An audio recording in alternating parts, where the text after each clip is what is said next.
Garage Logic isn't just another podcast. It's a trusted voice with a loyal audience. Every day, listeners tune in and pay attention to the businesses we feature. When you advertise with Garage Logic, you're putting your brand in front of people who listen and act. We're number one in Anguilla, and we'll make your business number one with GLers. Here's what one of our clients had to say. Hey, it's Pete Arnold from Hire It Pro, and I've used Garage Logic to promote my business for years, and I've seen great results and new clients for my services from the GL audience. I recommend it to any business looking for new customers. GLers are pretty awesome. You just got to ask for an introduction. You just heard how Garage Logic delivers results for our advertising partners. Now it's your turn. Reach our engaged audience of GLers and grow your business by contacting account executive Mark Ellis at mark.ellis@hbi.com. That's mark.ellis@hbi.com. Put your message where it belongs, right in the ears of listeners who trust Garage Logic. Join me, John Randall, at the North American Banking Company Minnesota Golf Show, February 13th through the 15th. It's your chance to try out the newest clubs and equipment from the biggest names in golf. Improve your game with free lessons and clinics from PGA pros. And when you're done, relax at the 19th Hole Lounge with your favorite post-round beverage. Tickets on sale now at mngolfshow.com. Save $3 with advance purchase. Each ticket includes 14 free greens fee passes at area courses. Learn more at mngolfshow.com. We're rolling. Oh. Josh Arnold Investment Consultant brings you Garage Logic Podcast number 1693, January 13th, 2026. 48 degrees on this day in 1987. Boy, we're not going to be far from that today, are we? And 30 below on this day in 1916. Do yourself a favor in these strange times we live in. Call Josh Arnold at 952-5608 for a free 48-minute consultation. Hail the flashlight king. And now, from the mayor's office above the boathouse on the east shore of Spoon Lake, it's Garage Logic with Chris Reavers manning Technology Corner, Kenny Olson from the Krabby Coffee Shop, John Heidt in the newsroom, and of course, the rookie. Here is your flashlight king, fireworks commissioner, and the keeper of common sense, your mayor, Joe Souchere. New word alert. New word alert. Do we have a sounder for that? No, but it's going to reach foghornable stage. Surge. Surge. Every single reporter in town is going to start to use the word surge five times in a story. Tell me what surge means when used correctly. I've hardly ever used it. A wave. Like a wave. But it's now being used with ICE enforcement. A surge is underway. So you watch. Mind the old mayor's words.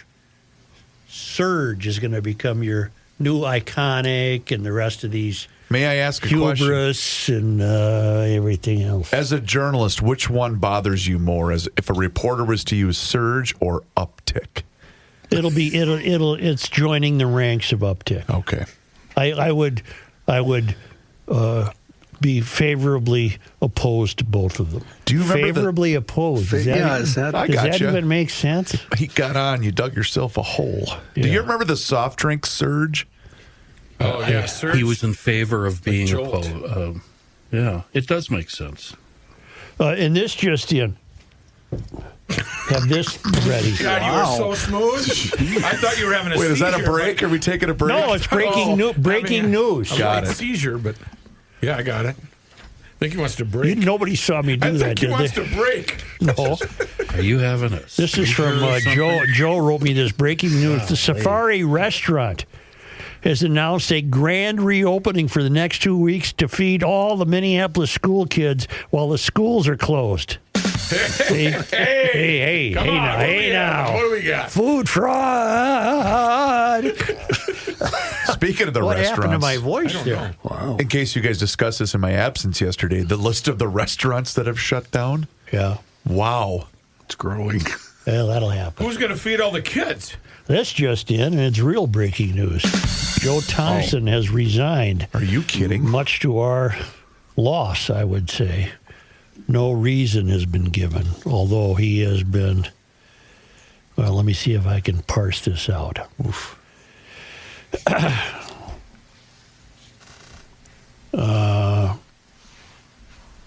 Thompson's resignation was followed by other senior members of his office, including Assistant U.S. Attorney Harry Jacobs, who was instrumental in prosecuting the Feeding Our Future trial and was part of the team prosecuting Vance Bolter for his politically motivated rampage that killed Melissa Hortman and her husband.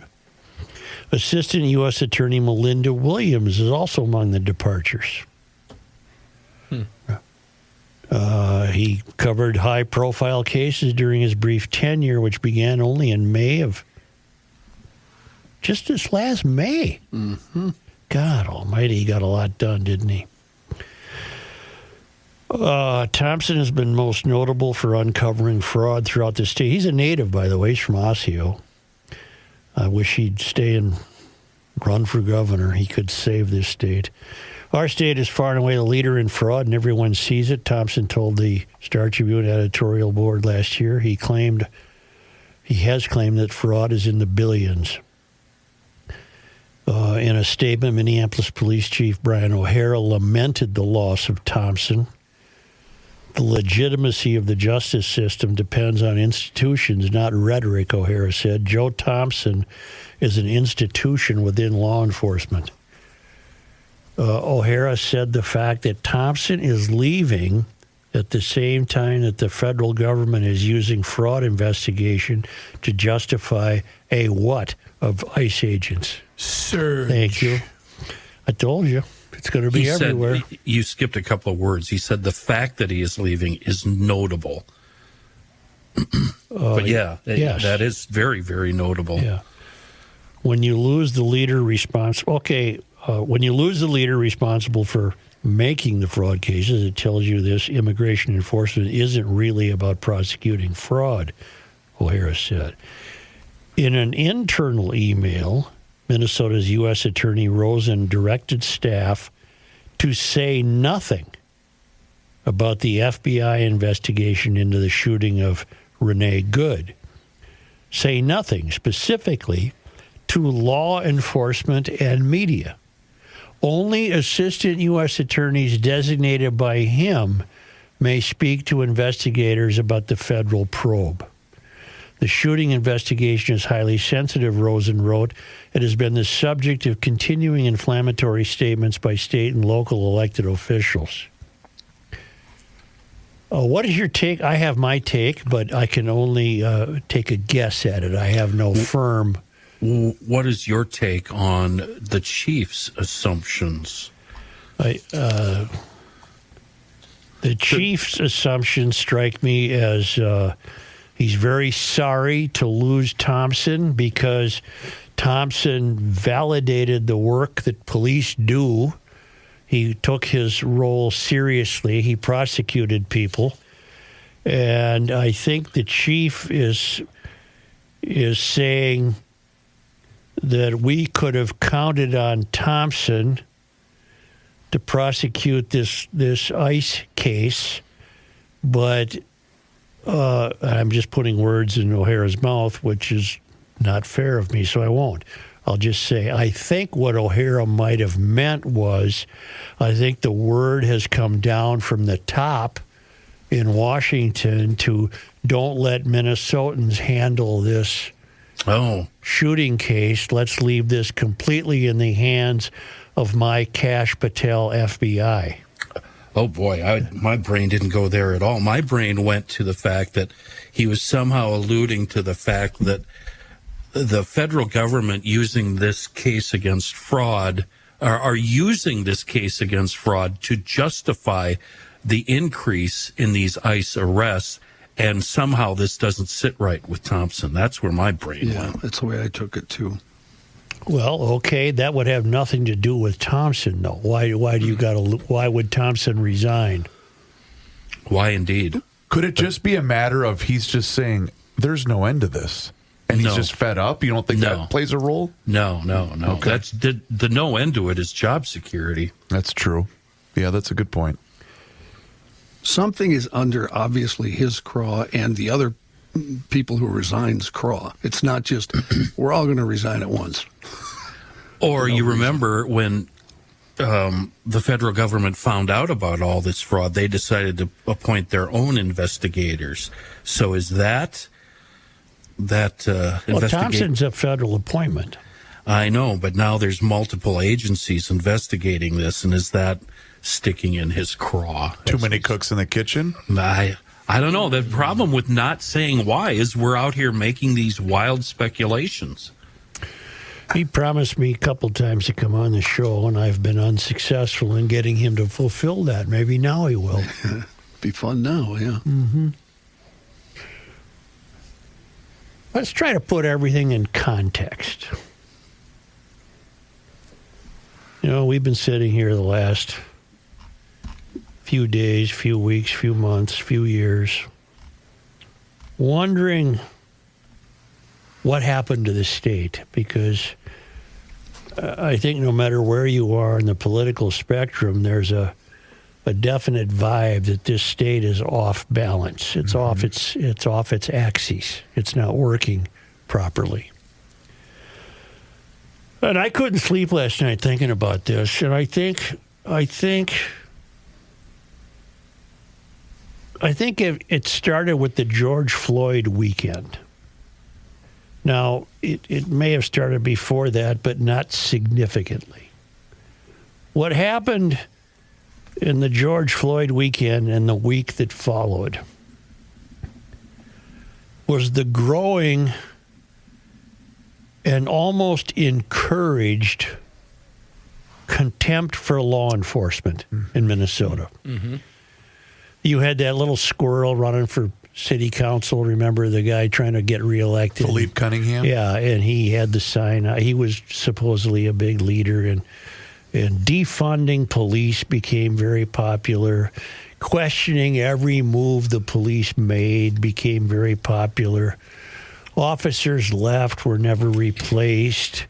You've got city council people in both cities, most particularly in Minneapolis, who hold the police in suspicion. And it really gets to the heart. Just bear with me. This is a long soliloquy. It really gets to the heart of the matter of the mystery, which just doesn't like the founding of the country. It was founded by white guys, and they weren't smart enough to understand what life in 2026 was like. So we hold them responsible for this, and even their laws were an affectation. They just made them up out of their privilege and their skin color and their superiority. And finally, we've reached a point now, based on the George Floyd weekend and the George Floyd week, where we saw that. We can demonstrate that. Look what happened. And it justified, in their minds, holding law enforcement in disregard, holding them in a poor light.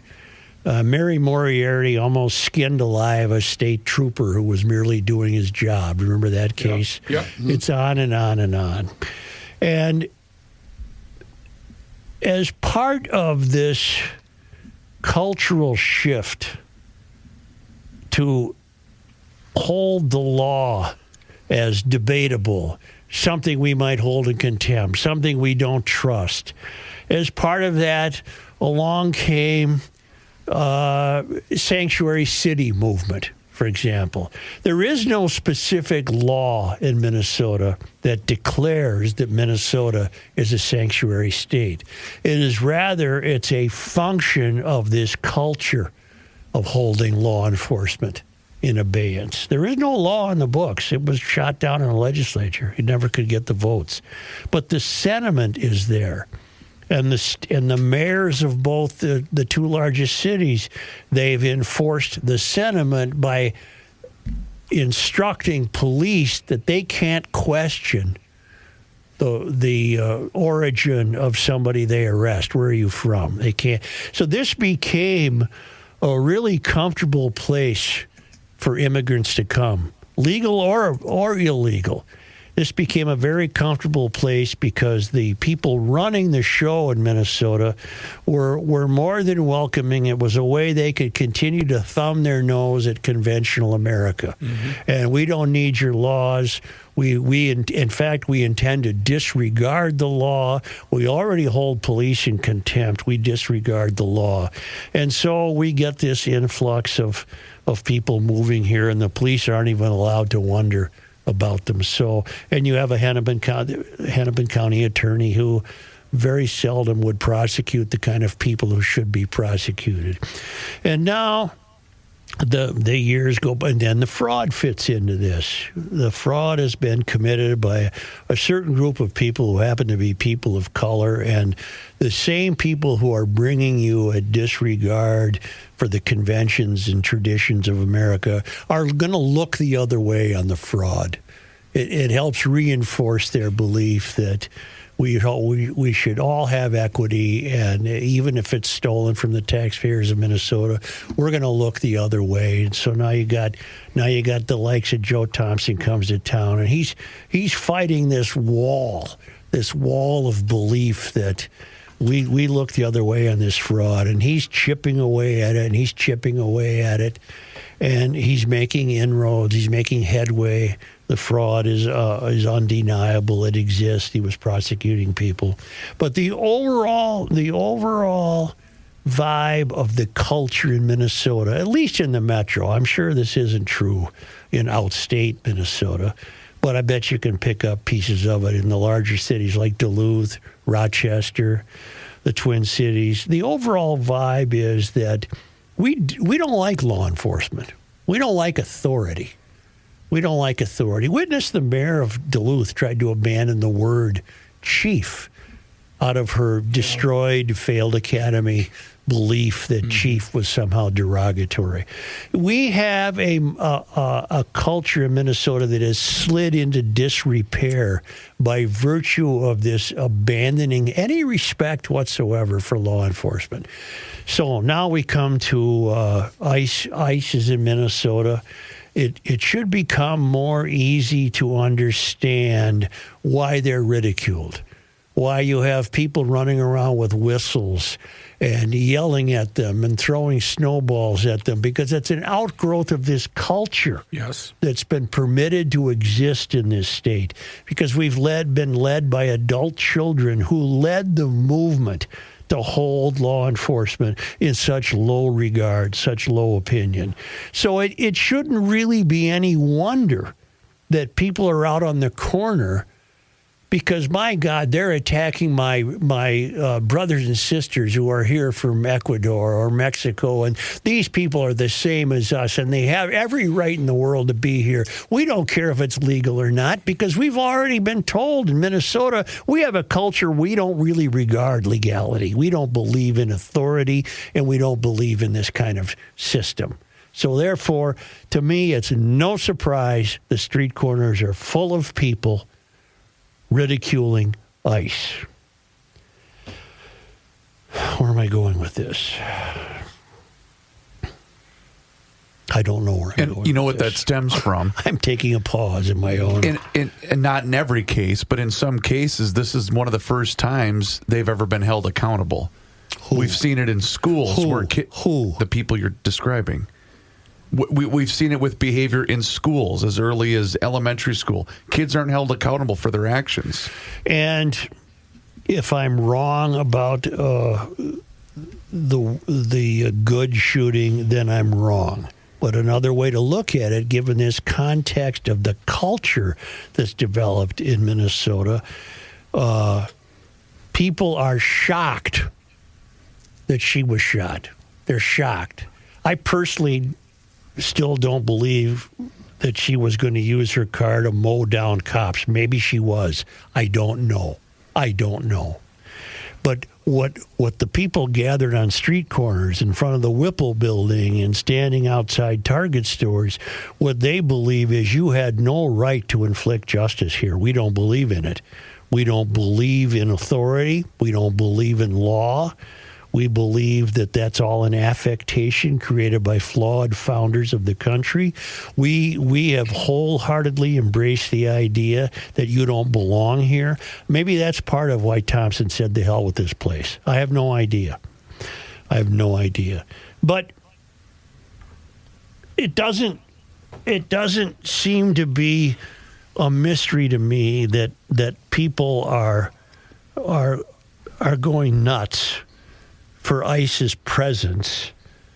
I personally wish ICE would be doing it a different way, but they're doing it the way they're doing it.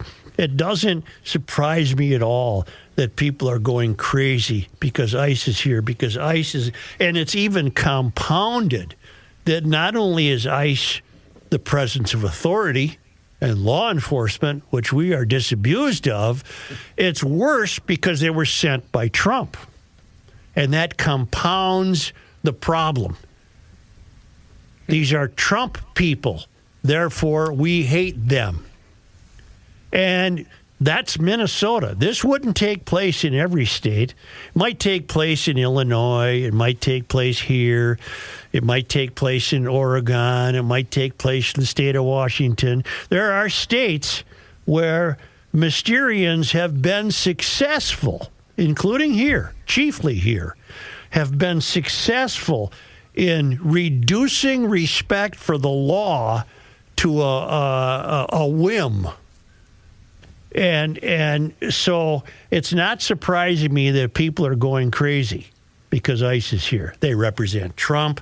They represent the law. They represent authority. They represent the founding of the country. They represent American tradition. They represent American convention, which is to have law and order. And we have thrown that out in Minnesota culture. We don't really necessarily believe any of that. That's the end of my soliloquy. There'll be a short quiz on this. Oh. Okay. Tomorrow. We were not told that there was going to be. I didn't take notes. So, following up on what you just said, as far as we don't respect the law, etc., what about the protesters that are protesting the protesters? So this would be the and getting in. I don't think highly of them. Did you see the one guy that punched the guy with the umbrella and the red coat? The guy was doing the megaphone, and he was doing the Will Ferrell in his face. Maybe this is a way to say it. If I'm right, and who knows if I am or not, I happen to think there is a culture here of anti-law enforcement. Once you lose that, everything's over. Everything's anarchy. Everything's up in the air. That's what we have now. Yeah. Once you lose, in fact, and when you're led by people who encourage it, a governor who allowed the 3rd Precinct to burn, who hesitated to call the National Guard, who dragged his feet, whose daughter was alerting rioters where to be based on the knowledge she obviously had to be getting from her father.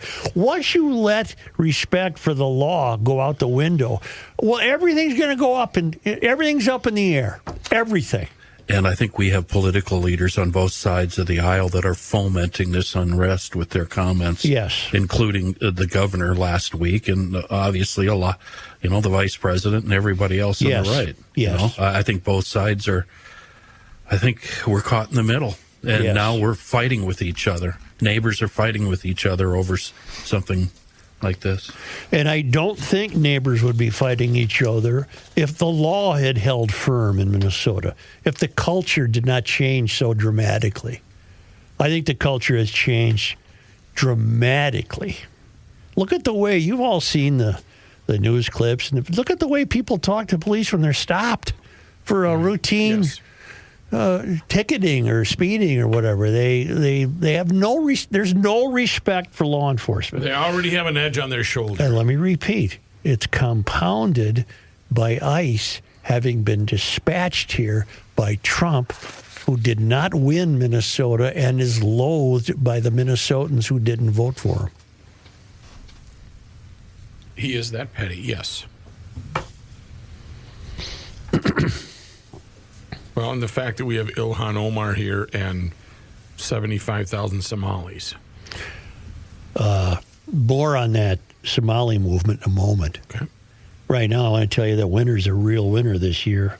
And get your garage door taken care of. Maybe you need a new door? Call Precision Garage Door. They have models of doors for every budget. They send out a designer. You can get the whole thing taken care of. If you like your current door, but she's acting up and you're worried, you don't want to come out there in 2 weeks and find that baby's frozen to the cement, They've got a noisy door tune-up special for $149. That's a 25-point safety inspection. Yeah. Take care of that. Right. Well, your garage door could have an infection. Well, let's fix it up. And you could take care of that maintenance right now and avoid problems. You need that new door? That's $500 off the purchase of a door and the operator combination. Book online at precisiondoormn.com or call Precision Door at 612-263-6985 to schedule your free on-site new door estimate.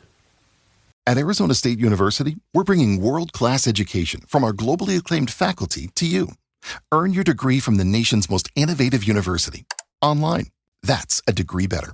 Learn more at asuonline.asu.edu. Didn't the president just announce that he's suspending the he's removing the temporary protected status of Somalis in the country? Yes. In March. I think I'm fine with that. I don't think that threatens my humanity or my act of love for my fellow human brothers and sisters. That doesn't bother me. Go ahead. Restrict it. We need to get some sense back here. We need to calm down. That means you can't just come over here and sit around under the, here, let me see if I can read. So that means for people coming here, not people that are already here. The U.S. government is revoking the legal status. It'll involve people here. The U.S. government is revoking the legal status of several thousand immigrants from Somalia, raising the specter of deportation.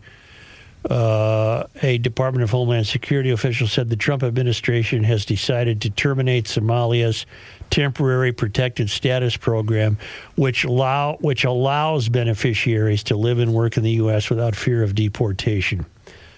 Nationals of Somalia enrolled in the TPS program are now set to lose their legal status and work permits on March 17th. The DHS official said roughly 2,500 Somali immigrants with TPS are expected to be affected by the termination. The Trump administration has urged TPS holders whose status will lapse into self-deport, warning that they will be found, arrested, and deported if they fail to do so. This will, again, be met with opposition in Minnesota. Minnesotans will again take to the streets to combat this. Temporary means temporary. Country conditions in Somalia have improved to the point that it no longer meets the law's requirement for temporary protected status. DH Secretary Kristi Noem said further allowing Somali nationals to remain temporarily in the U.S. is contrary to our national interests. We are putting Americans first. Okay? I'm going along with this, okay? I'm not contesting this. It will be seriously contested here. This will result in more protesting, whistleblowing, snowball throwing, and, God forbid, shooting. Because here, the culture has developed the idea that the Somalis can do no wrong, that they're our brothers and sisters. In many cases, they are, but in many cases, they're not. And if there are Somalis in Minnesota who have temporary protected status, I don't know, you've got a month or more to do something about it. Perhaps there is something they can do about it. Mr. Trump and his aides have focused particularly in Minnesota, home to the largest community of Somali immigrants and Somali Americans, citing a massive fraud scandal in the state implicating members of the Somali community. The administration has deployed thousands of federal immigration agents to the Minneapolis area. Here's what that has done. The conflating of fraud with illegal immigration is giving the Minnesota leaders a free pass. They are going to get away with continuing to oppose the law because they're riding on the coattails of the ICE protests, which have nothing to do with billions and billions of dollars having been stolen from us. Nothing. But they're going to, Walz could even emerge from this as a hero in this state. Good Lord. Because he will use this, and Fry will use this, and unfortunately, how are we saying that? Kali, I'm sorry, Kali, who was at the press conference yesterday when it was announced that we're suing the feds. They can use this, and fraud will become forgotten. Mark my words. The fraud will fall to which is another reason that Thompson might have left. He can see fraud falling to the back burner. We saw this coming down Highway 61 last week with the Walls press conferences. Mm-hmm. So you have two distinct matters here: illegal immigration and fraud. But in Minnesota, the powers that be will mix this together into a real violent stew, and the fraud will get pushed aside. If Thompson's leaving, who's going to prosecute fraud? Is Rosen going to appoint someone else to prosecute fraud? Mary Moriarty sure as hell won't. Right. Who's going to now prosecute fraud? Keith Ellison has done more hard work in the last 48 hours to sue the government than he's done in 8 years pursuing fraud. Seriously. He's not done a damn thing on behalf of the people of Minnesota. But now we're going to sue the feds. And I don't know if they'll be successful or not. What you just said about Ellison should be a screaming headline in all of the newspapers. Nothing more true has been said. Seriously. He hasn't done a damn thing about fraud. And look at his relationship over the last 8 years. How long has he been in office? Since he's been in office, look at his relationship with those fraudsters and what happened. They contributed to his campaign. Bingo. Yeah. He held meetings with them. Bingo. But Trump's ICE people are in town. That gives Keith quite a soapbox to stand on. Because Walls and Keith and Fry and her and before her, Melvin Carter, Trump was their target, their easy target. And now it's reached the point where they can use it to watch fraud go into the background as they continue to criticize the behavior of ICE in town. Both sides are doing everything possible to have us, the voting, hardworking public, at each other's throats. Trump has doubled down with the ICE agents coming to town, even though this makes him and the Republicans look really, really bad. That's right. And instead of coming up with something a little more gentle, more gentle optics, he's doubled down and he's made it worse. And now both sides, there's, like Chris said, there's protesters and then there's counter protesters. And it's just one big nasty ball of hate. It's exhausting. And it's benefiting Mysterians. It's benefiting the Walls crowd. Yeah. They're playing this to their benefit. You're right. I believe President Trump has lost all crossover voters. You know what? I would say all the Republicans have lost all crossover voters in this state. Trump has committed the sin he always commits. He has overcorrected. And now he's going to really overcorrect by sending 2,500 more ICE agents here. You had mentioned earlier that if I can't remember exactly how you said it, but ICE's operation, how they should have done it differently. Do you have a thought on that? Yeah, I've stated it a couple times. I just wish they would have, and I'm told that I'm being naive on this, that I don't know what I'm talking about, but I just wish they, prior to any arrival in Minnesota, they had a set list of people at the top of the danger chain that they came to get, and they were going to, whether you like it or not, they weren't going to hassle your house cleaner, the chef, the gardener, the school janitor. If those people happen to be here illegally, that's not why we're here. We're here to get criminals. Romeo, Juarez. We're here to get criminals. And then come into town. Don't even tell anybody you're here.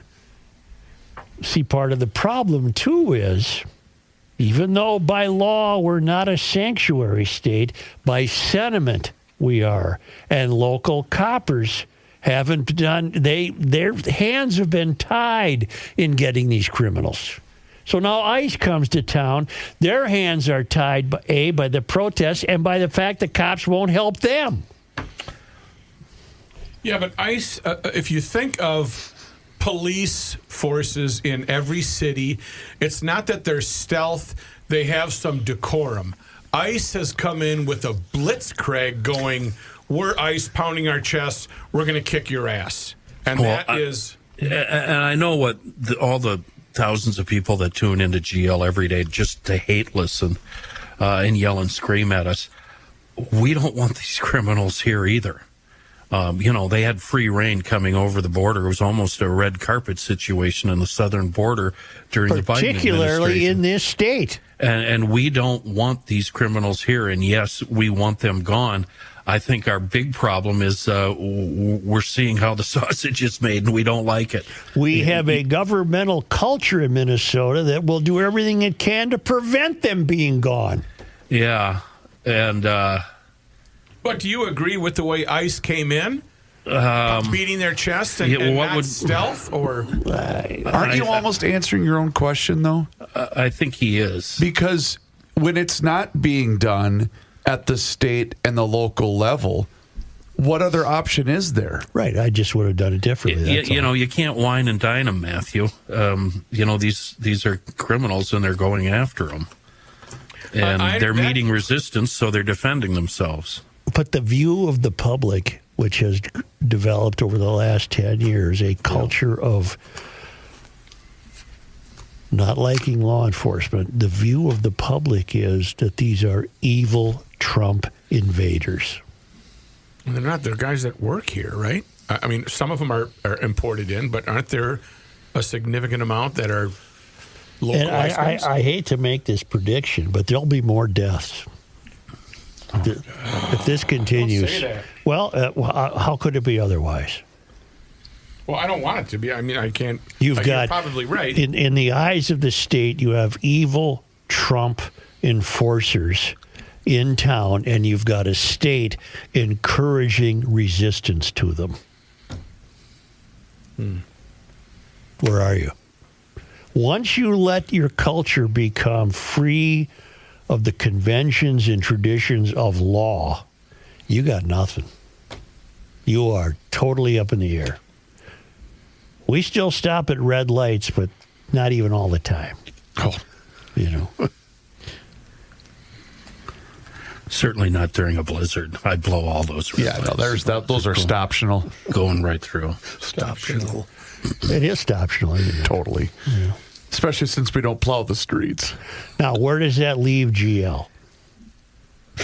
That's a question for you, not us. GL is still a place of convention, tradition, law enforcement, obeying the law. So where does that leave us? I guess that leaves us still living that way. The five of us, it leaves us as neighbors that still talk to each other and still get along, and we don't let politics get in the way. Obviously, I disagree with you quite a bit, and that doesn't mean I respect you any less or like you any less or wish bad things upon you. I think we represent a lifestyle that used to be and that still might exist in the outskirts where it does not exist in the metro. Yeah. Where you see a guy in the ditch, you pull over to help him out. You see somebody that needs, that kind of old school GL neighborly. The harm done to Minnesota culture by Walz and his trifecta cannot be overstated. It just cannot be overstated. Well, I think I'm going to take a little time out here. I'd like to hear from Kenny What Olson. you need to do, Such, is, I hate to put it this way, but you need self-care. You need to give yourself a gift, a favor. The granola eaters call it self-care. Give yourself a good cup of coffee at a reasonable price, and do that by hooking up with customroasting.net. Everybody already knows my story. Longtime French roast aficionado. One sip of the French roast from customroasting.net, and boy, I found out my old brand was very bitter. That's why I want you to give them a try. You don't have to order the French roast. Jump over to customroasting.net.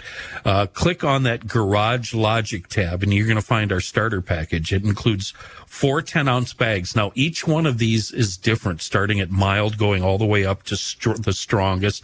The Minnesota Morning Blend, that's, for me, that's a weekend blend. Then we have the Boundary Waters, Columbia Excelsior, a little darker, a little more stout. And then, of course, the best French roast you're ever going to have. You might find it a life changer, and you might end up hooked. I know I am. And while you're at that website, hop around. I mean, you can find the history of the company. You find out how they roast the beans. That's really interesting, the roaster they use. And if you're part of a charitable organization that does fundraisers, click on that fundraiser tab and check into the custom roasting fundraising package. They've got it all set up for you, really easy. We're talking fresh hand-roasted coffee delivered right to your door, whole beans or ground, a good cup of coffee, a reasonable price, customroasting.net.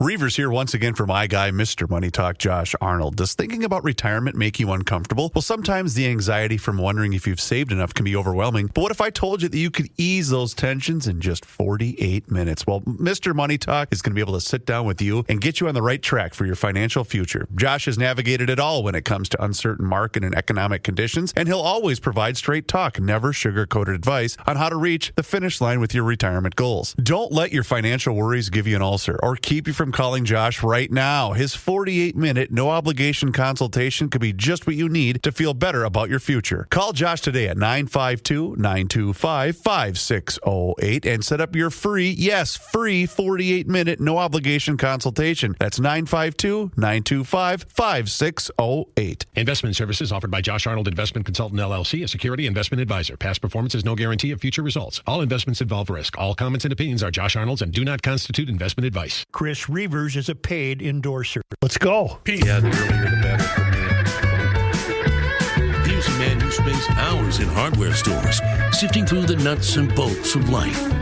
Joe Souchere. What do you got, Reeves? Hofferman Water and Connecticut here for you. I was telling you last week I finally had to add some salt after a couple of months, but that's the beauty of your system from Hofferman Water and Connecticut. Cutting down on your salt usage, but it's also going to give you the best quality water known to man. They have done that for me. They will do that with you. You know what? Check them out online today at HoffermanWater.com. As long as you're on that website, book your appointment for that free water analysis, and then you can see every single different water treatment system that they have to offer, whether it's the water softener, the iron, rust, and odor filtration system, or if you just want to go with the drinking water system. They're the absolute best. We use it every single day, and you know what? It will work for you. But like I said, book that appointment online at HoffermanWater.com, or you can also call them directly at 612-895-2440. Get on that schedule. They'll come out and give you that free water analysis, and then they will give you this thing that's called a water score. And then based upon that water score, they will give you recommendations on how they can upgrade the quality of the water inside your home. 612-895-2440 or visit HoffermanWater.com. And that's because Hofferman Water has been proudly serving the state of Minnesota for over 50 years. Please do me a favor and mention that you heard about them on the Garage Logic podcast. I've never had to deal with that whole salt thing. What do you mean? I don't know. If do you not have a water softener? No. Never had one. Then that would explain it. Oh. I had one in the city. I went through zero salt. Well, we don't need one. Yeah. As far as I know. I don't know why. I don't know anything. I just don't have any salt. You get to the suburbs out, you need it. Yeah, we use it to remove impurities. Our water is poison out here. Well, St. Paul, doesn't have much going for it, but it's got good water. And it's cheap. Yeah. I love the feeling of after you put salt into it and the water feels soft. I love that feeling. Silky, John. What do you touch, Silky. John? Here's John Heidt. Here's John Heidt. Thank you, Joe. This news is brought to you by North American Banking Company. This from a New York Times report. We're talking about Joseph Thompson resigning. John, Dateline today, right now? Correct, this morning, just in the last hour and a half, actually. 6 federal prosecutors in Minnesota have resigned over the Justice Department's push to investigate the widow of a woman killed by an ICE agent and the department's reluctance to investigate the shooter, according to people with knowledge of the decision. Joe Thompson, who was second in command at the U.S. Attorney's Office and oversaw the fraud investigation here that's roiled the political landscape in Minnesota, was among those who quit today. Thompson's resignation came after senior Justice Department officials pressed for a criminal investigation into the actions of the widow of Renee Nicole Good, the Minneapolis woman who was killed by an ICE agent last week. 47-year-old Thompson, a career prosecutor, objected to that approach as well as to the Justice Department's refusal to include state officials in investigating whether the shooting itself was lawful, according to the people familiar with his decision. The other senior career prosecutors who resigned were Harry Jacobs, Melinda Williams, Thomas Calhoun Lopez. Jacobs had been Thompson's deputy overseeing the fraud investigation. Calhoun Lopez was the chief of the Violent and Major Crimes Unit. Thompson, Jacobs, Williams, and Calhoun Lopez declined to discuss the reasons they resigned. The Justice Department at this point did not immediately respond to a request for comment. The fraud cases, which involve schemes to defund safety net programs, as we know, managed by state agencies, were the chief reason the Trump administration gave for launching an immigration crackdown in the state. The resignations followed days at the U.S. Attorney's Office in Minnesota as prosecutors struggled to manage the outrage over Good's killing, which set off protests in Minnesota and across the nation. After Good was shot, the Justice Department had decided to forego a civil rights investigation that would establish whether the ICE officer's use of deadly force was justified. That decision led several career prosecutors at the department's Civil Rights Division in Washington to resign in protest. Instead, the Justice Department launched an investigation to examine ties between Good and her wife, Becca, and several groups that have been monitoring and protesting the conduct of immigration agents in recent weeks. Shortly after Wednesday's fatal shooting, Kristi Noem, the Secretary of Homeland Security, had referred to Good as a domestic terrorist. So that tells me that Thompson is displaying some character here, and he's saying two things. One, what the hell does the widow have to do with this? That's what I was wondering. Why in God's name do you want her investigated? And two, why are you cutting us out of it? It happened right in our front yard. We saw it. It happened right here. You're telling us, oh, no, don't worry. We got it. We got it. That tells me that they fear mightily the outcome of that case if they have been prosecuted here. Well, to answer the first part of your question, I, too, was wondering, outside of just being a bystander and a witness, what would she... But my guess would be, were you and your wife... Were you following ICE agents for days, which was one of the earlier speculations? That could be my only guess as to why she would be investigated. So what? I'm giving you an answer. Yeah. That would be my guess. Yeah. Days of demonstrations against agents here in Minnesota, leaving today tense, a day after federal authorities used tear gas to break up crowds of whistleblowing activists, and state and local leaders sued to fight the enforcement surge that led to the fatal shooting of Good. Confrontations between federal agents and protesters stretched throughout the day yesterday and across multiple cities. Agents firing tear gas in Minneapolis and also in northwestern part of St. Cloud. Hundreds of people protesting outside a strip of Somali-run businesses after ICE officers arrived there. Later last night, confrontations erupted between protesters and officers guarding the federal building being used as a base here in the Twin Cities. With the Department of Homeland Security pledging to send in more than 2,000 more immigration officers, the state, joined by Minneapolis and St. Paul, sued the Trump administration yesterday, trying to halt the limit. The suit filed says the Department of Homeland Security is violating the First Amendment and other constitutional protections.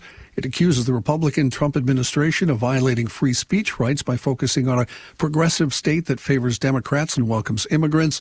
The government also faces a new lawsuit over the similar immigration crackdown in Illinois. Meanwhile, this morning on Facebook, former Minnesota Governor Arnie Carlson weighed in on that lawsuit, saying he read it, his wife read it, it's highly professional and extensive. He said, amidst the chaos and unleashing of hate, we're a nation of laws. We respect law and understand that it provides the stability and orderliness necessary for a democracy to succeed. He continued, unfortunately, what is being frequently missed today is that law also applies to government, including its leaders and enforcers. He went after Vice President J.D. Vance last week. Vance saying that ICE agents have absolute protection from state charges. Carlson writing, how could any public official demonstrate such an appalling amount of ignorance? He did not even mention any qualifiers or conditions. No, it was blanket permission to ICE agents to do whatever they want, and that's precisely what they're doing. He closed the Facebook post by saying, now close your eyes and envision Germany in 1937 and witness the Gestapo prowling the streets looking for Jews and political dissidents. That is the world of Trump, and every one of us should applaud the filing of this lawsuit and do all we can to restore the supremacy of our Constitution. One problem, Arnie, the state that you once governed is now a state that is only selectively enforcing laws. Unrecognizable to Arnie. Mm-hmm. And the federal immigration crackdown in Minnesota has descended on the stores and parking lots of Target, and that's putting the hometown retailer in a tough political spot as it faces pressure from some locals to keep Border Protection agents out. That pressure came to a head after immigration officials detained 2 Target employees inside the vestibule of a suburban store after what appeared to be some verbal sparring in the parking lot. As one was escorted to a van, he yelled, "I'm literally a U.S. citizen." Both were American citizens. They were later released after spending 8 hours in custody. Video of the incident quickly circulated, sparking an outcry on social media and calls from local residents and politicians for Target to protect employees and customers from immigration agents patrolling its store lots. Thank you, Johnny. I should turn my mic on when I want to talk about North American Banking Company. Banking done differently since 1998, and they have proven that by investing into your success. Whether you're looking at personal banking, whether you own a business, either way, they want to create a better banking experience, and they've done that with North American Banking Company, and you can see it for yourself. Check out their website to get started, nabankco.com, to learn more.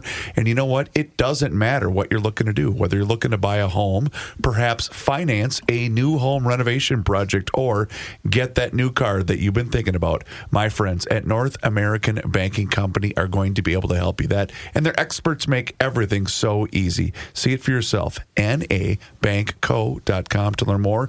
They offer the same updated online and mobile banking options as those other big national banks, but the key difference is you're going to get the professional experience of a community bank. nabankco.com to learn more. North American Banking Company, member FDIC, is an equal housing lender. Johnny?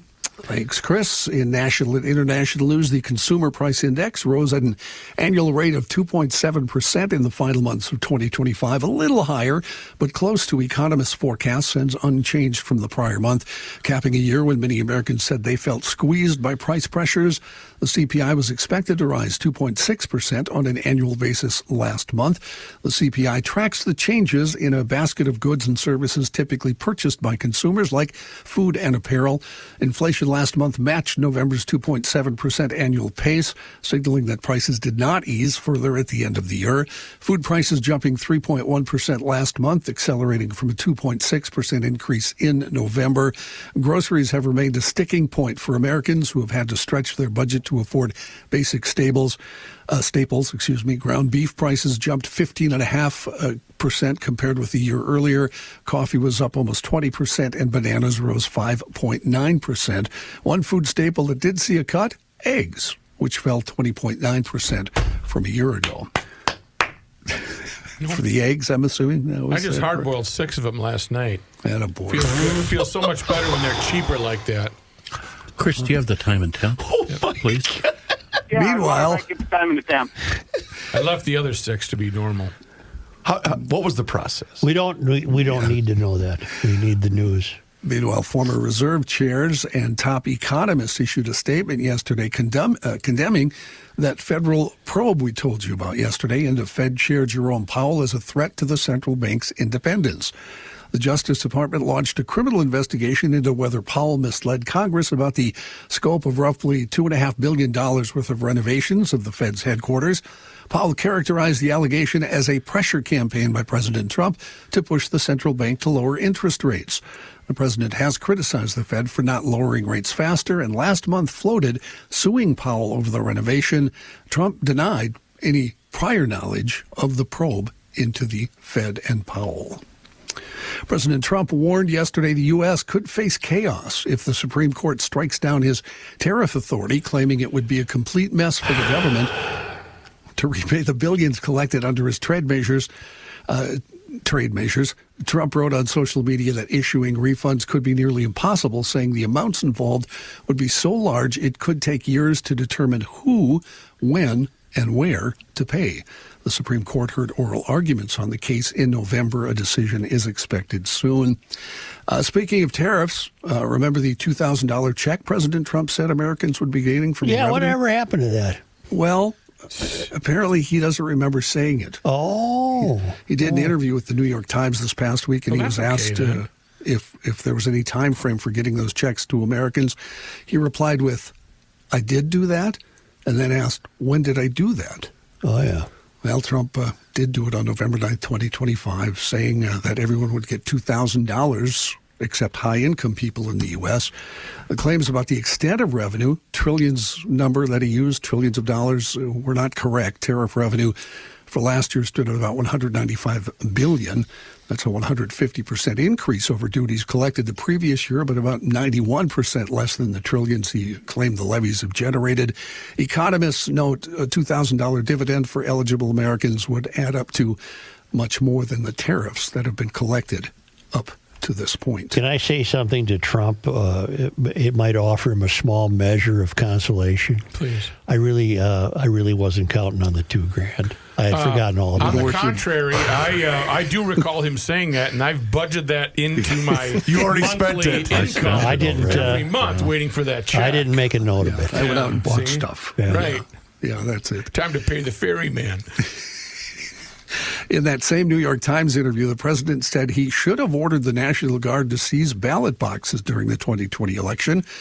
Well, that actually would be against the law, though. When asked if that order, which he considered giving in an attempt to overturn the 2020 election, was ever a real option, he said, "I don't know that they are sophisticated enough," meaning the National Guard, to do it. You know, they're good warriors. I'm not sure, though, that they're sophisticated enough in the ways of crooked Democrats and the way they cheat to figure that out.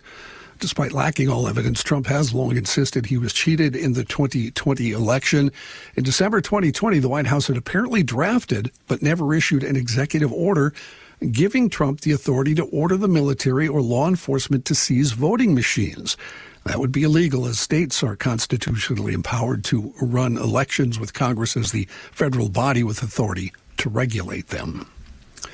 Democratic Senator Mark Kelly is suing the Pentagon. He filed yesterday over those attempts to punish him for his warnings about illegal orders, claiming the Trump administration trampled on his constitutional rights to free speech. Kelly, former U.S. Navy pilot and astronaut who represents Arizona, is trying to block his censure by Defense Secretary Pete Hegseth last week. Hegseth announced January 5th that he censured Kelly over his participation in a video that called on troops to resist unlawful orders. Do you think if Harris was president and she sent ICE to Minnesota, there would be protests? The Republicans sure wouldn't protest because they have jobs. Well, but I don't think the Democrats would have protested. Well, I don't think she ever would have sent ICE. No, I don't think so either. Yeah, I'm just saying. kind of an odd exercise there. The Supreme Court is today hearing its first ever cases on transgender athletes taking part in sports. The outcome of the cases, originating in Idaho and West Virginia, likely to impact laws across more than 20 states that have similar measures. Boise State University student 24-year-old Lindsay Hecox sued Idaho over its 2020 law barring transgender athletes from women's and girls' sports team at public schools at all levels, including colleges. And 15-year-old Becky Pepper Jackson, who was publicly identified as a girl since the third grade and has been taking puberty-blocking medication, challenged a similar law in West Virginia. Federal courts have blocked the two laws on the grounds that they discriminate on the basis of sex in violation of Title IX. The states have appealed, arguing sex and gender identity are separate matters. An estimated 122,000 transgender teens participate in high school sports. That's a little over 1% of the U.S.'s more than 8 million teenage athletes. Does anybody watch Landman? Just you and Royce. Okay. I tried. It's never mind. I've not seen it. I tried. Yeah. Not important. Never mind. I have a fact-based email from Josh talking about St. Paul water. St. Paul uses primarily treated surface water from the Mississippi River for its water supply. What? Surface water is naturally soft, so it makes sense that St. Paul residents, like the mayor, do not require a water softener. Municipalities at rural homes in our area that use wells for their water supply will need some form of softening to remove hard water contaminants. That being said, you should go with Reavers and get a drinking water system from Connecticut. Always a great choice. Thank you, Josh. What is the role of Lake Vadnais? I thought we got our water from off Ray Street up there. Lake Vadnais? Yeah, a beautiful lake. Yeah. I found an arrowhead up there one time. Really? Yeah. How many eggs did you boil last night? Must be crazy. Thank you, Chris. A new study says humans are far from the only primates engaging in same-sex sexual activity. Yeah, humans are overrated. I had a dog that had... He had that proclivity. Yeah. The study found instances in which 59 non-human primate species, including bonobos, those are monkeys, right? Yeah, a monkey will give you a lot of trouble. And chimpanzees have taken part in the same-sex behaviors. That'll happen. Researchers observed repeated occurrence of the behavior in 23 species. Now, if you're wondering why they think all this is happening... I do, John. They published an article yesterday in the journal Nature, Ecology, and Evolution. I get that magazine. The findings challenged some common assumptions about the purpose of sex in the animal world, suggesting it plays a broader social role. The authors say that same-sex behavior developed evolutionarily to help primates in complex social groups ease tension, reduce conflict, and build bonds. Bongo could bring it. What was his name? Bronco. Mine was a girl, and boy, she wanted to be the dominant one. I tell you what. A combination of Who got the grant money How for long did you this? hang with her? Yeah. Long enough. Combination of genetics and external stress from the environment or from social systems appears to drive the behavior, according to the scientists. John, that's fine. Thank you. That's okay. Wonderful. That's going to do her? Yeah, yeah. Giving them No. inside No. It's the end of the world as we know it, and he feels fine. Joe Soucheray. All right, we already talked about your clear water. Let's talk about what else in your house needs to be functioning 100%. And that's your heating unit or your air conditioning unit, which you're not using right now, but you will be in the spring. So get a head start. Get on their schedule at Welter Heating, online at welterheating.com. 120 years experience, 4 generations serving the Twin Cities metropolitan area. And still family run. Rick is at the helm right now, but the entire Welter family is there. Rick? Rick, yeah. Rick Welter, yeah, he's the man. He the man right now. And if you want to give him a buzz and talk to him about Garage Logic or other things, 612-825-6867. You can also lay down that you already know that he's got certified techs that will work 24/7 for you. If hopefully you won't need it. Hopefully you're smart enough that if your heating unit is making noises, you're going to get in touch with them immediately because it's going to get cold at the end of the week here. We're dipping to single digits, so do not roll the dice with your heating unit and get that AC unit all prepped. And how about the air purifier system, Joe? Yeah. You want clean air in St. Paul, I will right? hope so, yes, All sir. right, Welter Heating can help with that, Joe. Call 612-825-6867 or go online to welterheating.com and tell them the Rook sent you. Yeah. You recall yesterday we had the astonishing news that somebody unidentified has paid $15 million for a Superman comic book, the first edition, came out in about 1937. And the Mink writes, the Superman comic story makes me think of something I do. I like to ask people, given unlimited resources, What popular culture widget would you like to own? What prompted this was when Paul Newman's Rolex was sold for whatever number, and I said to a friend that if I had that sum, I would like to own Newman's watch. $15 million for a comic book would not be a thing for me, nor would it be for me. But I came up with something. Now, I can't say I don't think I'd spend $15 million. How about glasses that fit? Is that free? Glasses that fit on your face regular before I can proceed with the show? Okay, they were a little crooked. Okay, yes, thank you for fixing. Does anybody have anything? If money was not your object and you had some cultural widget that you could own and buy, but again, I think money's always an object. I think anyone who spends $15 million on a comic book should be in a home somewhere. That's too much money. It's more of an investment. That's too much money. Well, right?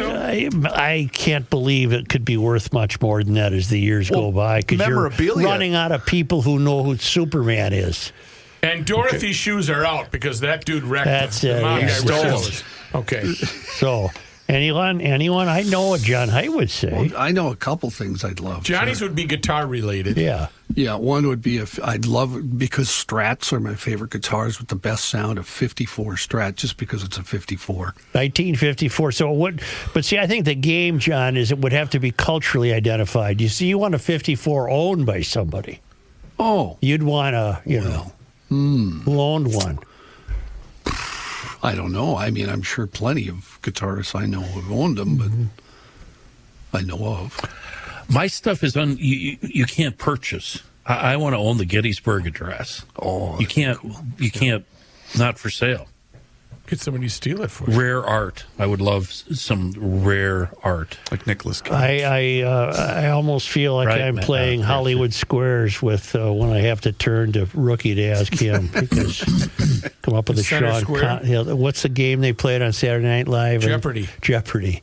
So I mean, I think of Sean. I'll take Show Me the Tits Now for $200. Who reads? Let It Snow is what it is. I have a sign at home that you're supposed to stick outside in your yard. It's a Santa Claus, and it says "Let It Snow." Let it and every snow time I walk by it, I laugh. Let it snow. Let it snow. Yeah. Let it snow. snow. Is that what it is? Yeah. Let it snow. Rook? I would say the first laser disc off of the line. What? Laser discs weren't that very popular. That's a swing and a miss, Matthew. That's just pathetic. I bet it's worth a whole bunch of money. I bet it's not worth 5 cents. The first Betamax? What? Like a movie? I want something that didn't take off. That would be sitting in the Smithsonian for its. I think he's actually. Yeah, you're onto something. I was wrong. It would be worth something. I mean, I don't want Newman's Rolex watch. Oh my God, Archie Bunker's chair. Okay, now you're talking. I have 2 things in mind. That's in the Smithsonian too. I'd like to own one of Steve McQueen's cars. I knew you were going to come up with a car. I thought Kenny was going to come up with a tractor. And I do have some. Or I would like to own the Beatles bass drum skin with Beatles written on it. I think Paul McCartney owns it. That'd be cool. That would be cool. Okay. Adam Carolla owns a bunch of Datsuns that Paul Newman road raced. Yeah. And he runs them every now and then. I can't mock that. Yeah, that's really cool.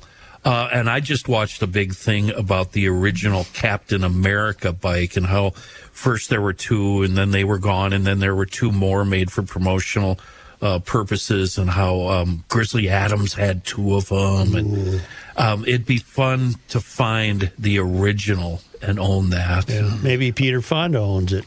I've watched a bunch of shows about the car from Dukes of Hazzard, and there were up to 12 or more of those. Bubba Watson owned the original. Right. It'd be something like that. The original General Lee, he did? Mm-hmm. I did find the Strat I would want, because I looked it up, and every famous Strat player's had a 54. Yeah. But a guy named Eldon Shamblin, I don't know if you're familiar with him, he played with Bob Wills in his Texas Playboys. Yeah. He had one that Leo Fender made for him. It was gold, and it's number 0001. See, now that would be significant. Okay, How about that big, giant, heavy Les Paul that Les Paul made, that first one? That'd be cool. Reavers? It's not a Les Paul guy. I was thinking. He's on sports. No, I was, but to be honest, it's just going to collect dust. I would want the original Ghostbusters mobile. I think that'd be cool. I thought for sure it would be a baseball bat or a glove. I thought he was just like Babe Ruth's last. I'm not joking. It would be fun to have that. Drive around. I used to have a football that I think it was signed by maybe. Does the name Sean Salisbury sound right? Sure. Yeah, we number played 13? catch. We played catch with it until the signature wore off. Until it wore off. Left it laying out in the yard. Gabe, what's your deal? He's too young. He's going to surprise I would you. like the first iPhone that Steve Jobs used in the keynote when he invented the touchscreen. All right. That'd be worth some What's bucks. the keynote? The keynote that he changed, like the dials and all the numbers on a phone to you actually are touching Gabe, the screen. I think you mean when he forced his underlings to invent it. But I wouldn't pay $15 million for anything. Yeah, Even if you had it. Yeah, because it's ridiculous. I mean, what's How worth? much do you have to have $15 million to drop? Well, you'd have to have a lot. Yeah. To be honest, I'm so liberal, I'd probably give the $15 million away. There's so I'd give many it away things. before I paid something. Yeah, there's so many things you can solve with that kind of money. I'm not going to spend $15 million to buy a comic book. How about the original? The very first one, the original chair box. It's priceless. You don't Not have those cheap copies, Chris. I wouldn't want to own There's one. no tag on that. Yeah. Last one up at O'Gara's. I think I front and look center. because I know I'll never have $15 million or $2 million to buy Eldon Shamlin's Strat. Yeah. I think it's stuff like, I told you guys this before, I love 53 Chevys, just the way they look. Oh, yeah. I mean, I would love one of those, but now I'm kind of too old to worry about it. I don't know enough about cars to take care Plus, of it. you I'd like can't afford $2,000 so I could buy a used fish house. The Ferris Bueller car. I changed my answer. The Jag? Ferrari California. The Ferrari California. 250 GT, I think. I would 100% buy that Yeah, if I but had he the beat money. the hell out of it with all that reverse miles. Well, you want to go movie cars? I'll take the Aston Martin that was driven in the Birds by what's-her-face. Who was in Tippi it? Hedren. Tippi Hedren. I'll take the Gremlin from Wayne's World. Well, that's with the the end. licorice? That's the end of this game. That would be fun, Matt. That would be cool. Cruising around in a Gremlin or an AMC, whatever those things were, Pacer, would be fun. You have to admit that. You would get looks. And Janis Joplin had a Porsche 356, which is my favorite car in the world. Can't afford one. But she had it painted with psychedelics. How much is a 356? They're becoming cost prohibitive. I've told you that story, and I blame it all on Jerry Seinfeld. Oh, now I've got that Janis song, Mercedes-Benz, in my head. Jerry Seinfeld paid $400,000 for a piece of crap 356. And he upped the They price. ruined it for everybody. Ruined it. I'm Stupid. telling you. Jerry. By the way, it's not a Porsche, it's a Lamborghini. That's right. Painted it green, did you? Yep. Yeah. Well, That was a fun game. I just wanted to talk about what if something that wasn't. What's your favorite Yeah, food? what do you like? Do you have? No. The guy paid $15 million for a comic book.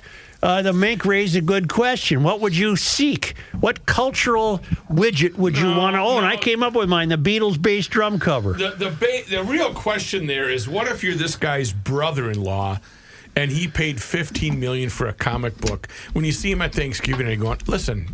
Yeah, he's John. he's down and out. Yeah, John, you paid $15 million for a freaking comic book? He shows up in a Pinto. Yes. So you're those types, huh? Yeah. Hell Somebody yeah. close to you What's is wrong with doing you? well, and you expect them to give you their money? I need an Ilhan Omar Matthew, update. what's wrong with you? Well, Kenny, I think we hit on a really good point before this segment started. I think tomorrow we're going to do War of the Roses on Yeah! Never mind. I'm sorry I brought it Here up. is your latest Ilhan Omar report on Garage Logic. Time to play a game on the Big GL podcast. 44 degrees and sunny. Traffic's all done. Let's go back to Garage Looking Logic. for a high of 41 today in the Twin Cities. Well, thank you very much, Kenny. On the roads today. Yes. Remember I said that Omar was trying to get $1 million earmarked for to send to Minnesota? Yeah, I read that story. tucked into a mini funding, several departments and agencies. The requested community project funding would give $1,031,000 to the Somali-led organization Generation Hope's Justice Empowerment Initiative. The earmark had also been backed by Minnesota Senators Tina Smith and Amy Klobuchar. Well, of course it would be. They didn't allow it. We want to. There's a small victory there in the world. The bill did not include the million that Ilhan wanted to squander here in Minnesota. It'll show up again, tagged on to the back end of some bill. And just the boldness of it, to me, is just so off-putting. Generation Hope is a Minneapolis-based Somali-operated nonprofit incorporated in 2021. This is Bill Glahn telling us this.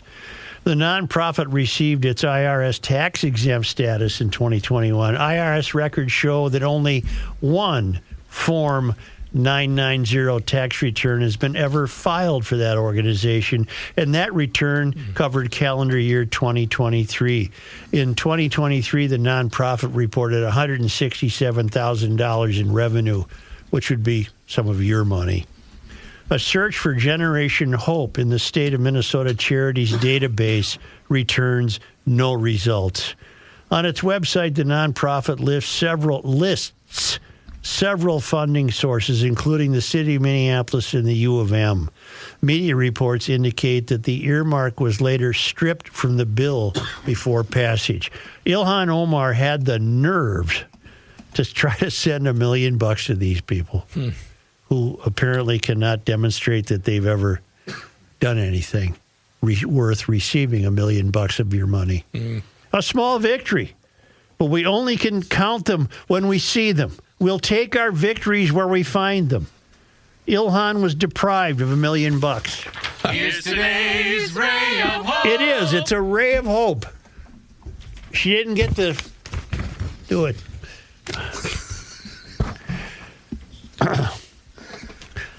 Only because. Joe, may I interrupt you for just a moment? I wish you would. The Beatles drumhead. Yeah. There's two originals that have been sold recently. Oh. One was from the Ed Sullivan Show. Okay, I'd take that one. The late Jim Irsay bought that in 2015 for $2.125 million. Ooh. So that's in his collection. Who knows what the family's going to do with his stuff? He died, last year? Yeah. And Paul McCartney, apparently I also, told you he had you one, said, yeah. Yep, owns one from the 1964. This is going to be a dumb question. Why doesn't Ringo own it? He was the drummer. There's a long story online about it. They got rid of him. I can get you the same thing for much cheaper. Actually, it's a GLer from Hibbing, our buddy Lem. He could do it in a heartbeat. Yeah. There are also copies that you can buy. I don't want to buy a copy. $200. Yeah, I don't want to buy a exact copy. You know what I'm going to drop off to him? I've got a big, huge saw blade. I mean, it's like huge, covered with rust, hanging on the wall. Yeah. I got to come up with something to be painted on that thing. Well, first, scrub it with Deep Creep. You'll get rid of the rust. That's what I was going to ask him. Does it have to be shiny down to bare steel for the paint to work? Well, I think that would look better. Yeah. Hey, I'm no artist. Yeah, I don't know either. You can't draw a 3. I can't even draw numbers.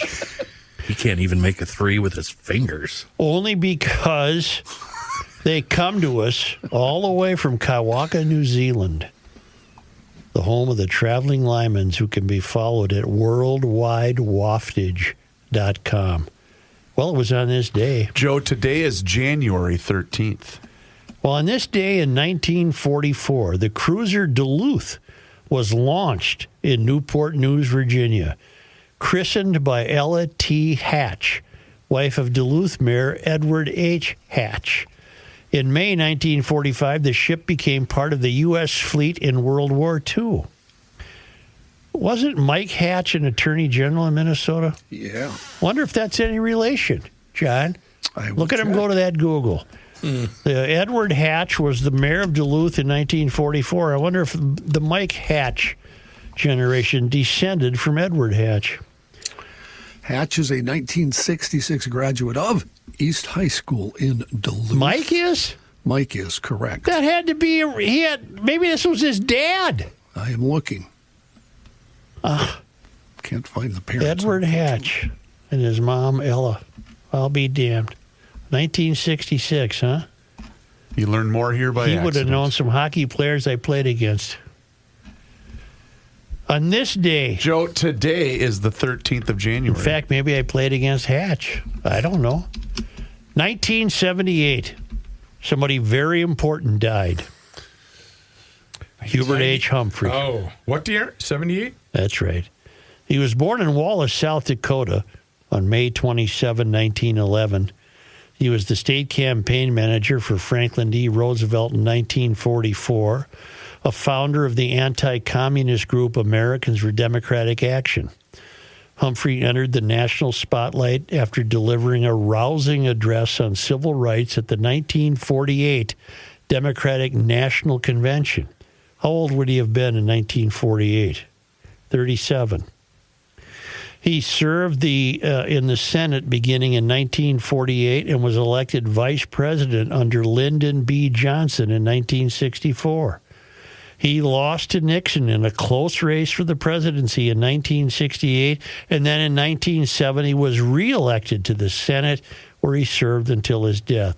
So how old was he? He was only 67 when he died. I remember when he died, but what did you say he was a member of the anti-communist? He was the founder of the anti-communist group Americans for Democratic Action. Is there irony there that now the Democrats want to basically be There is some irony communists or- there. On this day, Jan 13. in 1982, another death. Nature writer and environmentalist Sigurd Olson died in Ely. Have you ever read any Sigurd Olson? I have. Good stuff. It's deep. You got to be in the right mood. Born in Chicago in 1899, Olson served as a canoe guide in the Boundary Waters region and was active in environmental issues. Who am I getting him confused with? A guy from North Dakota, lived in Minnesota, did a canoe trip. Siegfried, the CBS guy, Siegfried. Yeah, who am I thinking of? CBS News, of course. Yeah, that guy. Eric Severide? Eric Severide. Severide. Yeah. I knew there was an "ide" sound in there somewhere. I'd. You know, his books, there's also, Rook, if you ever want to purchase one I online, really wasn't done with there's a Sigurd Olson. Norwegian edition for each one of his books as well. There is. Yes. What is it? Well, I wasn't done with this day in history. He was actually a great uncle to me. Sigurd? Yeah. Good. Where the family kind of was on the outs with him. Yeah. He's a bit of a hippie, granola. Well, Sigurd, he got involved in environmental issues. Yeah, he started to write poems and we kicked him out. Kenny, this is S-E-N. Oh, whoops. I guess everything I just said was No, a it isn't. face No, lie. it isn't. Yes, it is. No, it isn't. I'm looking at his bio right Well, here. so am I. Here it is. O-L-O-N. Olson. O-L-S-O-N. Kenny has left the conversation. I wasn't even done with his This Day in History. Sorry. He began environmental activism in the 1920s, played a prominent role in the battle for federal protection of the BWAC, BWBBBB, TYV, JXY31+, and served as president of the Wilderness Society. Here's today's environmental statistic. On this day in Minnesota sports disappointment history. Who would we lose to? Well, it's at this time of year we just start to Rattle off? rattle them off. That's the word I wanted. January 13th. Of? 1974, Vikings lost Super Bowl 8 to Miami in Houston. Was that the undefeated team? I don't know. No, that was 72. 72. Team. You're right. Jim Langer. We just had a date on the 11th or 12th that yesterday, the 12th, they lost their first Super Bowl. No, To their the second Chefs. Super Bowl, or their fourth one. They lost to Pittsburgh in New Orleans. On this day, Joe, today is January 13th. 2005, straight cash homie. That's all it states, but it was Randy Moss about giving a $10,000 fine for the fake moon to Packer fans. That's right. Straight cash, homie. Hey, speaking of the Dolphins, very quickly, did you see who might get the job? I did. Don Shula's grandson, Chris. Yeah, really? Yeah, that's interesting. I think that's kind of cool. Who's going to get the job in Pittsburgh? I don't know. Because he's gone. Think so? I think so. Right. Tomlin? I think so. Not unless he wants to. All right. I kind of like him. I hope he doesn't get canned. What about LaFleur? I think he'll stay in Green Bay. Yeah, he won't get canned. Yeah. Well, thank you, GLers. Football talk there. Yeah. I just thought that Don Shula Pat, nugget you ready? That's Monday. Yes, it is. Hey, do us a favor. Hit the subscribe button right there on the Garage Logic YouTube channel. That's right. Garage Logic, we've got a YouTube channel where you can watch the show each and every single day. Patrick walking yesterday? Pretty good. Walk well. You did well. No waddling. Starting around noon, you can also see full segments, video shorts, and behind-the-scenes footage. The other knee's on its own. Just search Garage Logic on YouTube, along with all of our social media channels, which includes Facebook, Instagram, and X. And sign up for the Daily Logician at GarageLogic.com, along with updating that town council membership to an annual basis where you could become the GLer of the week, sponsored by Masters Maples. Huh? Yeah. I don't know. I missed that. Will you tell me that again? Yeah. It is time once again that we check in with our guy, Mr. Money Talk. Josh Arnold is with us once again right here in Garage Logic. And now is the time for you to do the same. So do not delay. Do exactly what I did and pick up that phone and dial 952-925-5608. That number once again is 952-925-5608. When you call that number, you're going to get Josh. And he is there for you for that free, yes, I use the word free, 48-minute financial consultation with absolutely zero obligation. And he will always give you the straight talk. He will never give you the sugar-coated advice. And he is on the line with us once again right here in Garage Logic. And boy, Josh, this week, inflation and earnings, they're both on the table this week, aren't they? They are on the table. They are on the table, and that could create a little bit more volatility in the market. Add to that some of the issues in Venezuela and right now in Iran, and the price of oil, which had been trending down last week, took a nice jump today on protests in Iran, which could interrupt the supply of oil. Add to that President Trump saying anybody doing business with Iran is going to get hit with 25% tariff on their goods coming into the United States. Now, that adds to it. But, and I do say but, a year ago at this time, the price of oil was about $78 a barrel, currently at $61, which has been a nice, I'll say, relief valve on inflation. As energy costs are a good chunk, prices are embedded in prices across the board, whether it's electricity, whether it's delivery of food, whether it's for manufacturing, building your house, or getting around, energy costs definitely become embedded in prices. And with oil coming down in price over the last year, that has been a big help in reducing inflation. The CPI number came out today for December and came in slightly below estimate at 0.2% month for the month versus a 3.3% estimate and 2.6% year over year versus 2.7% estimate. So the inflation number is trending, we'll say, the right way. Nonetheless, housing prices in the last month and year over year were higher than expected, as were cost of medical care and airfare. Now, I'll touch very quickly on airfare. Delta reported their numbers today, and they were mixed. They beat pretty handily on the bottom line. They were a little short on the top line. Delta did say they were going to add about 30 new Boeing aircraft, which probably be a nice boost for Boeing as well. Delta did say that a good chunk of their revenues came from people like me, Chris, who tend to fly in the premium seat. One, I like the additional leg room, as I have we'll say, long legs, short torso, and 2, I want the additional space. So I'm willing to pay up for that for my trip.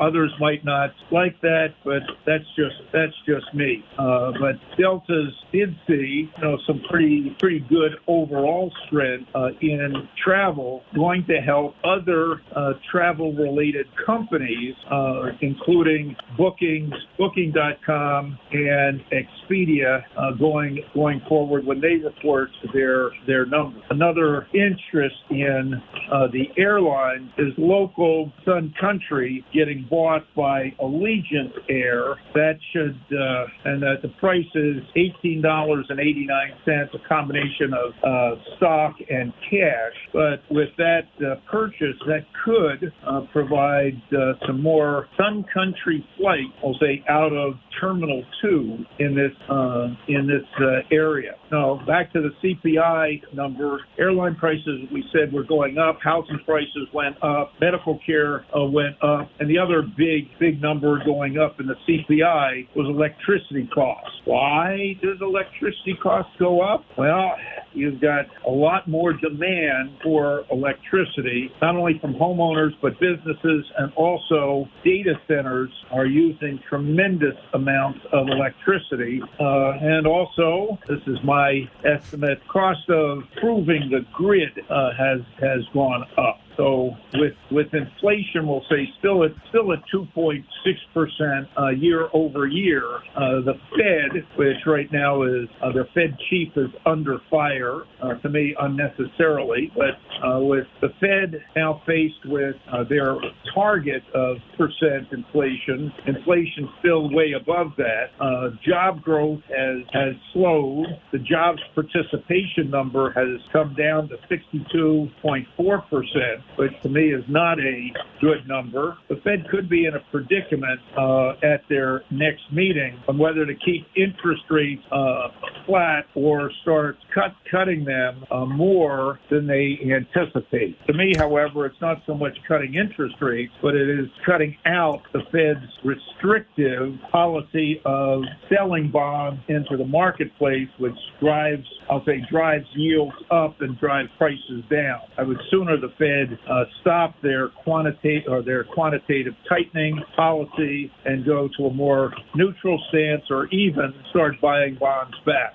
When it comes to mortgages, however, the president has been pushing for Fannie Mae and Freddie Mac start buying mortgage bonds back in an effort to start bringing down the rate on mortgage loans, and that would be a good thing. Meantime, J.P. Morgan reported their numbers. They beat, but I'm not going to say handily. Their stock price is down. Indeed, today the Dow is down, led by some technology companies that are having, been having some issues, including Oracle and Microsoft and IBM and Salesforce.com down significantly. In addition to the banks down on concerns, we'll say, about interest rates. Positive in the Dow, you got to build, and Caterpillar has continued to do well as favorite Apple being up. One other issue that is hurting banks and is hurting the credit card companies is a proposal by the president to cap credit card interest rates at 10% for a year. This is something I'm looking at in terms of the overall effect. Short term, well, that's positive for people that have bigger outstanding balances, making their monthly payments go further to reduce principal. On the downside, it could mean that banks and credit card companies start limiting or eliminating certain borrowers, and that is not so good. We'll cover that more in depth in the coming weeks. Excellent advice. As always, Mr. Money Talk, you heard him, GLers. Now is the time for you to pick up the phone and make the call for that free 48-minute financial consultation with absolutely zero obligation. And you do that just like I did by dialing 952-925-5608, where you always get straight talk and never, ever sugar-coated advice. Josh, once again, thank you so much for the time and the chat. Enjoy the rest of your day, and we'll talk to you again tomorrow. tomorrow. Yes, we will, and we'll say prayers for your son. Thank you, sir. Have a great day, Josh. Thank you. You too. Investment services offered by Josh Arnold Investment Consultant LLC, a security investment advisor. Past performance is no guarantee of future results. All investments involve risk. All comments and opinions are Josh Arnold's and do not constitute investment advice. Chris Reavers is a paid endorsed. I earned my degree online at Arizona State University. I chose to get my degree at ASU because I knew that I'd get a quality education, they were recognized for excellence, and that I would be prepared for the workforce upon graduating. To be associated with ASU, both as a student and alum, it makes me extremely proud, and having experienced the program, I know now that I'm set up for success. Learn more at asuonline.asu.edu.